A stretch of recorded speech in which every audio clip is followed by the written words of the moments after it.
ಕಾತೆ ಹೇಳಜ್ಜಿ. Hi, ನಾನು ಮಮತಾ. ನಮ್ಮಲ್ಲಿ ಒಂದು ಚಂದದ ಮಾತಿದೆ, ಹಿಂದೆ ಗುರು ಇರಬೇಕು, ಮುಂದೆ ಗುರಿ ಇರಬೇಕು ಅಂತ.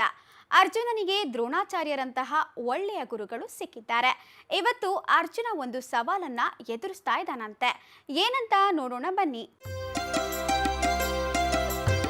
ಮಕ್ಕಳ, ನಿನ್ನೆ ಕಥೆನ ಎಲ್ಲಿಗೆ ಬಿಟ್ಟಿದ್ದೆ ಹೇಳಿ?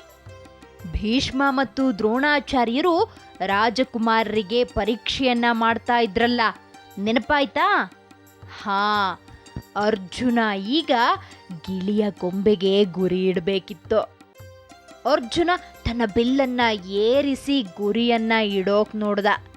ಆಗ ಗುರು ದ್ರೋಣಾಚಾರ್ಯರು, ಅರ್ಜುನ, ನಿನಗೆ ಅಲ್ಲಿರೋ ಮರ ಕಾಣಿಸ್ತಾ ಇದೆಯಾ ಅಂತ ಕೇಳಿದ್ರು. ಆಗ ಅರ್ಜುನ, ಇಲ್ಲ ಗುರುಗಳೇ ಅಂದ. ಅಲ್ಲಿ ಸಾಕಷ್ಟು ಗಿಳಿಗಳು ಇವೆ, ಅದು ಕಾಣಿಸ್ತಾ ಇದೆಯಾ ಅಂತ ಕೇಳಿದ್ರು. ಇಲ್ಲ, ನನಗೆ ಕಾಣಿಸ್ತಾ ಇಲ್ಲ ಅಂತ ಅರ್ಜುನ ಅಂದ. ಹೋಗ್ಲಿ, ಒಂದು ಗಿಳಿಯಾದ್ರೂ ಕಾಣಿಸ್ತಾ ಇದೆಯಾ ಅಂತ ಕೇಳಿದಾಗ ಇಲ್ಲ ಅನ್ನೋ ಉತ್ತರವನ್ನ ಅರ್ಜುನ ಕೊಟ್ಟ. ಹಾಗಾದ್ರೆ ನಿನ್ನ ಕಣ್ಣಿಗೆ ಏನ್ ಕಾಣಿಸ್ತಾ ಇದೆ ಅಂತ ಕೇಳಿದಾಗ ನನಗೆ ಗಿಳಿಯ ಕಣ್ಣು ಮಾತ್ರ ಕಾಣಿಸ್ತಾ ಇದೆ ಅಂತಂದ. ಈ ಮಾತನ್ನ ಕೇಳಿದ ದ್ರೋಣಾಚಾರ್ಯರಿಗೆ ಮತ್ತು ಭೀಷ್ಮರಿಗೆ ಆಶ್ಚರ್ಯವಾಯಿತು. ಸರಿ, ಹಾಗಿದ್ರೆ ಬಾಣವನ್ನ ಬಿಡು ಎಂದಾಗ ಅರ್ಜುನ ಬಾಣ ಬಿಟ್ಟ.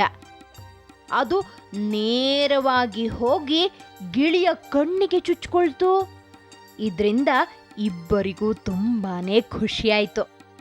ಆಗ ದ್ರೋಣಾಚಾರ್ಯರು ಎಲ್ಲರೆದುರು, ನಾನು ಅರ್ಜುನನನ್ನ ಜಗತ್ತಿನ ಅತ್ಯುತ್ತಮ ಬಿಲ್ವಿದ್ಯಾ ನಿಪುಣನನ್ನಾಗಿ ಮಾಡ್ತೀನಿ, ಇದು ನನ್ನ ಭಾಷೆ ಅಂತ ಹೇಳಿದ್ರು. ಒಂದು ದಿನ ಪಕ್ಕದ ರಾಜ್ಯದಲ್ಲಿ ರಾಜಕುಮಾರರಿಗೆ ಒಂದು ಸವಾಲನ್ನ ಇಡಲಾಗಿತ್ತು.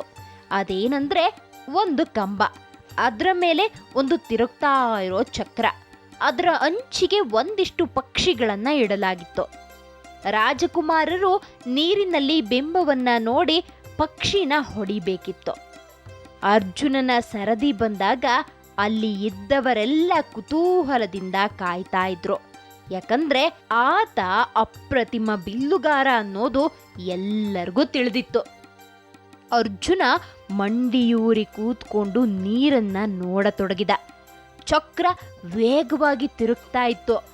ತುಂಬಾ ಏಕಾಗ್ರತೆಯಿಂದ ಬಾಣ ಬಿಟ್ಟ. ತಕ್ಷಣ ಈತನ ಬಾಣ ಪಕ್ಷಿಯ ಕಣ್ಣಿಗೆ ಹೋಗಿ ಚುಚ್ಚಿಕೊಳ್ತು. ಅಲ್ಲಿದ್ದವರೆಲ್ಲ ಪ್ರಶಂಸೆ ವ್ಯಕ್ತಪಡಿಸಿದ್ರು. ದ್ರೋಣಾಚಾರ್ಯರು ಬಂದು ಅರ್ಜುನನನ್ನ ಅಪ್ಪಿ ಹಿಡಿದ್ರು. ಹೀಗೆ ಸಾಕಷ್ಟು ರೀತಿಯಲ್ಲಿ ಅರ್ಜುನ ಬಿಲ್ವಿದ್ಯಾ ಪಾರಂಗತನಾದ. ಆತನನ್ನ ಮೀರಿಸೋ ಇನ್ನೊಬ್ಬನಿಲ್ಲ ಅನ್ನೋ ಮಟ್ಟಿಗೆ ಬೆಳೆದ. ಹೀಗೆ ಕೆಲವು ದಿನ ಕಳೀತು. ರಾಜಕುಮಾರರು ಬಿಲ್ವಿದ್ಯೆಯನ್ನ ಕಲಿತಾ ಇದ್ದ ಬಯಲಿನ ಸಮೀಪದ ಕಾಡಿನಲ್ಲಿ ಬೇಡರ ಹುಡುಗನೊಬ್ಬನಿದ್ದ. ಅವನ ಹೆಸರು ಏಕಲವ್ಯ. ಆತ ಈ ಕಾಡಿನ ಮುಖಂಡನ ಮಗನಾಗಿದ್ದ. ಬೇಡನಾದ್ರೂ ಆತನಿಗೆ ಪ್ರಾಣಿ ಪಕ್ಷಿಗಳಲ್ಲಿ ಸಾಕಷ್ಟು ಒಲವಿತ್ತು. ಆ ಕಾಡಿನಲ್ಲಿ ನರಿ ಮತ್ತೆ ತೋಳಗಳ ದಾಳಿ ಹೆಚ್ಚಾಗಿತ್ತು. ಸಾಕು ಪ್ರಾಣಿಗಳನ್ನ ಅವು ಕೊಂದು ಹೊತ್ತೊಯ್ತಿದ್ವು. ಹೀಗಾಗಿ ಅವನ ತಂದೆಗೆ ತನ್ನ ಮಗನಿಗೂ ಬಿಲ್ವಿದ್ಯೆ ಕಲಿಸ್ಬೇಕು ಅಂತ ಆಸೆ ಆಯ್ತು. ಆದ್ರೆ ಕೆಲ ದಿನಗಳಲ್ಲಿ ಏಕಲವ್ಯನ ತಂದೆ ತೀರು ಹೋದ್ರು.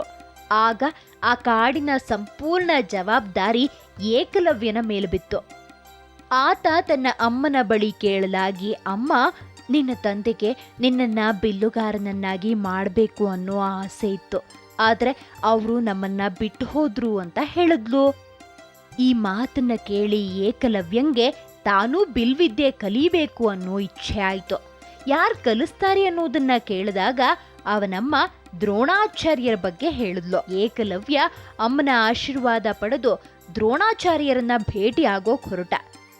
ಅವನು ದ್ರೋಣರಲ್ಲಿಗೆ ಬಂದಾಗ ರಾಜಕುಮಾರರಿಗೆ ಅವರು ತರಬೇತಿಯನ್ನ ನೀಡ್ತಾ ಇದ್ರು. ಮರದ ಮರೆಯಲ್ಲಿ ನಿಂತು ಏಕಲವ್ಯ ಅವೆಲ್ಲವನ್ನ ನೋಡ್ತಾ ಇದ್ದ. ರಾಜಕುಮಾರರೆಲ್ಲ ಅಲ್ಲಿಂದ ಹೋದಾಗ ಈತ ದ್ರೋಣರ ಬಳಿ ಹೋದ. ಗುರುಗಳೇ, ನನಗೂ ಬಿಲ್ವಿದ್ಯೆಯನ್ನ ಅನುಗ್ರಹಿಸಿ ಅಂದ.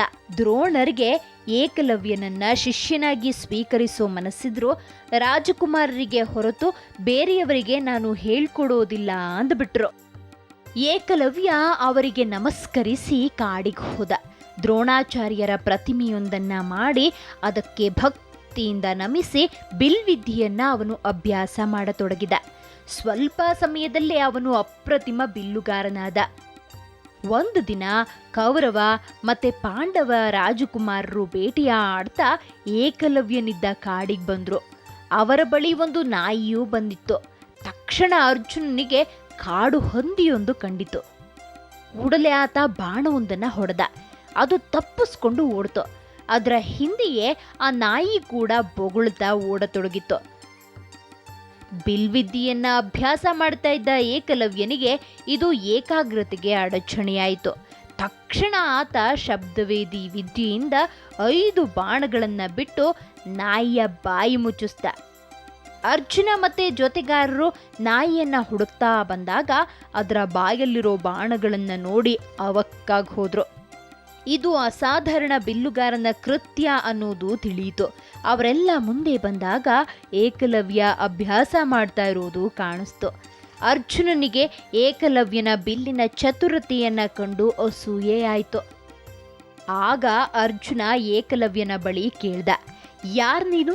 ಜಗತ್ತಿನ ಶ್ರೇಷ್ಠ ಬಿಲ್ವಿದ್ಯಾ ಗುರುಗಳ ಶಿಷ್ಯಂದಿರಾದ ನಮಗೇ ಗೊತ್ತಿಲ್ಲದ ಶಬ್ದವೇದಿ ವಿದ್ಯೆಯನ್ನ ಕಲಿತಿದ್ದೀಯಾ? ಯಾರು ನಿನ್ನ ಗುರುಗಳು ಅಂತ ಕೇಳ್ದ.